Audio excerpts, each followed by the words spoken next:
requisitos debe cumplir una reacción para ser utilizada en una determinación volumétrica? A ver la sala 14. Hola, sí, Sí. soy Juliano. Acá nosotros con Seba pusimos que debe ser geométricamente definida, debe ser selectiva, debe tener una constante de equilibrio alta, rápida, y pusimos que el final de una reacción debe ser detectable de una manera sencilla mediante un indicador. Sí. ¿Por qué? Les pregunto por qué tiene que tener una constante alta de reacción, acá de equilibrio alta.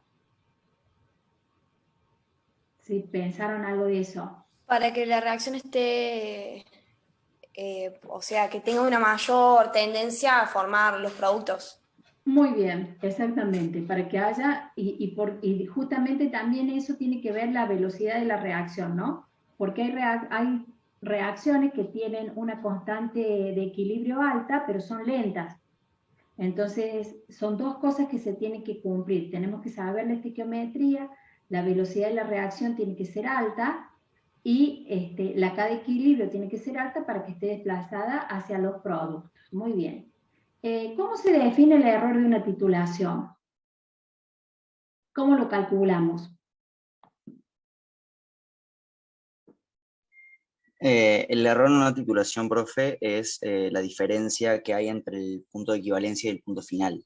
Exacto. O sea, la diferencia O sea, entre el punto que medimos nosotros experimentalmente y el punto teórico que deberíamos tener. exacto. Por eso decíamos que el punto final, ¿sí? La diferencia entre punto de equivalencia y punto final está dado por, digamos, va a influir en el error que tenga la titulación. Si yo elijo mal el indicador, a lo mejor me viro el indicador muy lejos del punto de equivalencia y voy a tener un error elevado. Entonces veamos cómo se mide el error en la titulación. Porque ahí dice cómo define el error de la titulación y cómo lo calculamos. A ver, en la sala 16, ¿cómo se calcula el error?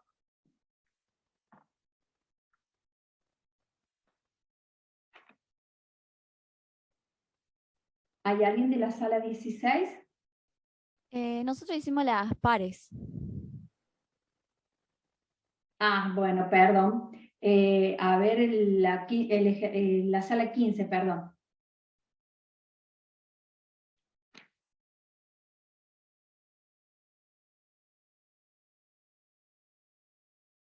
¿No hay nadie de la 15?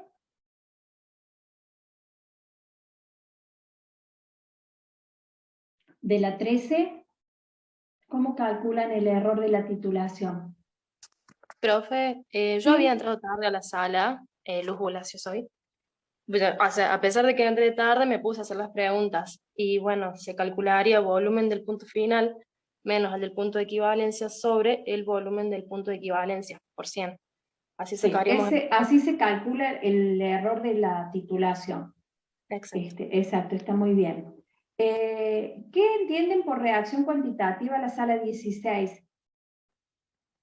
¿Y para qué construimos la curva de titulación? Las dos preguntas, así ya vamos terminando.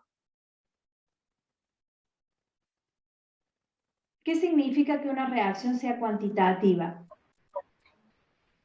Que Que se tiene reacciona que... completa. Dale. Que al Luz. menos uno de los reactivos se consume totalmente. ¿Alguno de los reactivos cómo es eso? Al menos uno de los reactivos. Pero eso tiene que, o sea, tenemos el analito, empezamos esta unidad diciendo que el analito reacciona con una sustancia de concentración conocida, o sea, la reacción de A más B que da un producto. Se tiene Entonces, que completar el 99,9% de la reacción para que sea bien, considerada la reacción cuantitativa. entre el analito y el agente titulante. Esa reacción Sí. se tiene que completar en el 99%. Por eso, perdón pero bueno, es necesaria esa corrección porque no es de alguno de los reactivos. O sea, la reacción entre el analito y el agente titulante tiene que ser del 99,9%. ¿Sí?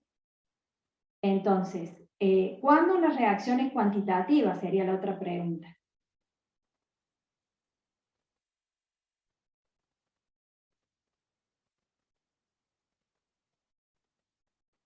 ¿Alguno de la sala 14, de la 12, de la 10? ¿Cuándo una reacción es cuantitativa? Porque ahí dice... Cuando la K es alta, profe. Claro. ¿Y qué es alto?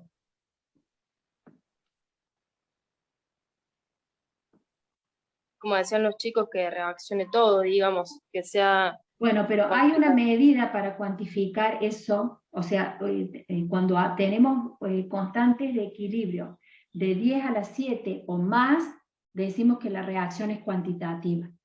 ¿Sí? En las transparencias van a encontrar un ejemplo donde se estima el 99% del reactivo se transforma en producto y se pone como hipótesis una solución 0,1 molar. Entonces fíjense ahí, es una reacción simple, A más B que da producto, y está calculado cómo calcular esa K de equilibrio del orden de 10 a la 7 que está desplazada hacia los productos. Entonces, una reacción es cuantitativa cuando la reacción entre el analito y el agente titulante es del 99,9%, o sea, casi todo el analito se transforma en producto. Y eso implica que su K de reacción, la K de equilibrio, es del orden de 10 a la 7 o mayor. Bueno, vamos a las últimas dos preguntas. ¿Qué se representa en una curva de titulación y para qué construyo la curva de titulación? ¿Qué representamos en una curva de titulación? A ver, es una pregunta impar, así que debería ser el grupo 17.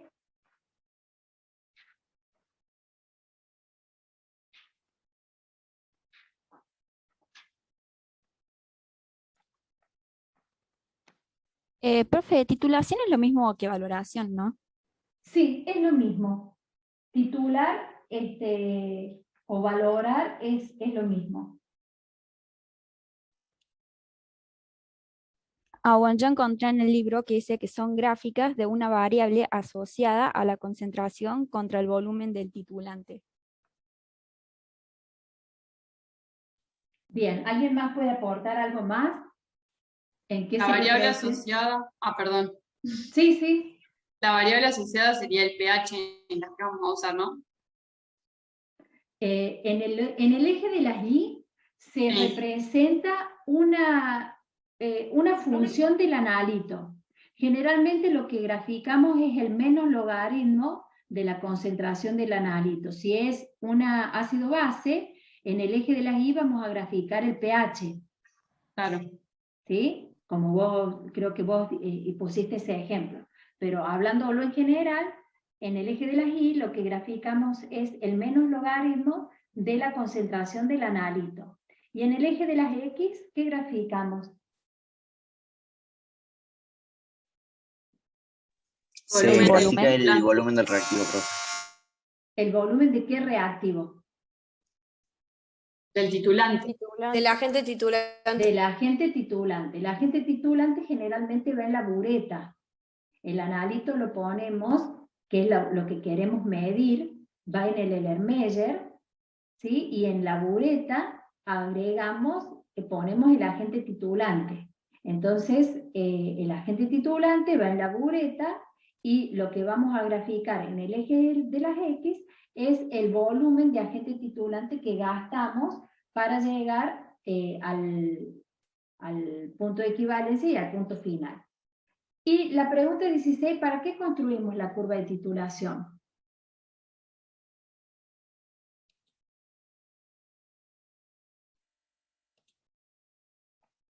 A ver qué pudieron contestar ahí.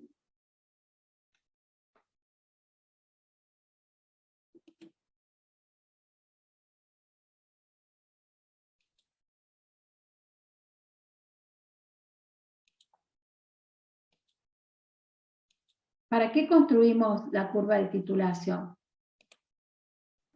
Profe, ¿no será para detectar el punto final de la reacción? A ver, ¿alguien más?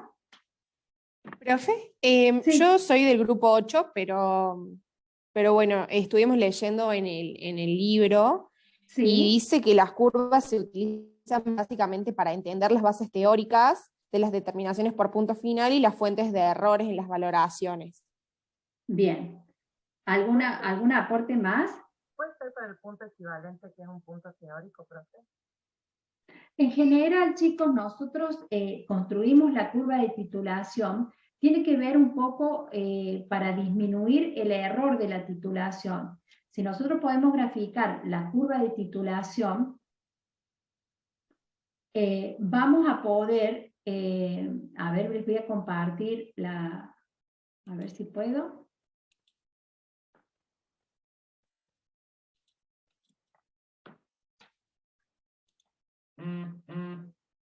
Bueno, todo esto es lo que estuvimos viendo.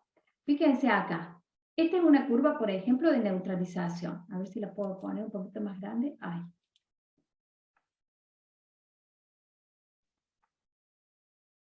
Esto es todo lo que estuvimos trabajando. Bueno, fíjense acá. Lo que se grafica es el menos logaritmo de la concentración del analito en función del volumen del titulante. Este caso es una reacción de neutralización. Tenemos un pH ácido. Y acá fíjense que la característica que tienen las curvas de titulación es que nosotros tenemos, por ejemplo, en este caso, un pH ácido, ¿sí? Hasta llegar a casi a los 25 mililitros de agente titulante, y ahí tenemos un cambio abrupto en esa función de la concentración del analito, que en este caso es el pH, de que tienen un salto, y luego continúa aumentando el pH. Fíjense que aquí, en pocos mililitros de agente titulante, se produce un gran cambio en la curva. Esto me va a permitir a mí, nosotros dijimos que la diferencia entre punto de equivalencia y punto final, dijimos que el punto de equivalencia es teórico y el punto final lo determina el indicador que yo elija. En este caso, si es un indicador ácido-base y yo elijo un indicador que vire alrededor de un pH de 10 en esta zona, me va a indicar que yo deje de agregar agente titulante porque ya el pH llegó a 10. Entonces, de esta manera, yo con la curva de titulación puedo elegir un indicador apropiado para cada reacción que esté estudiando, volumetría en general. En este caso, estamos viendo una reacción de neutralización. Entonces, la curva de titulación sirve fundamentalmente para detectar el punto de equivalencia y poder elegir el indicador de forma tal de disminuir lo máximo posible el error de la curva de titulación.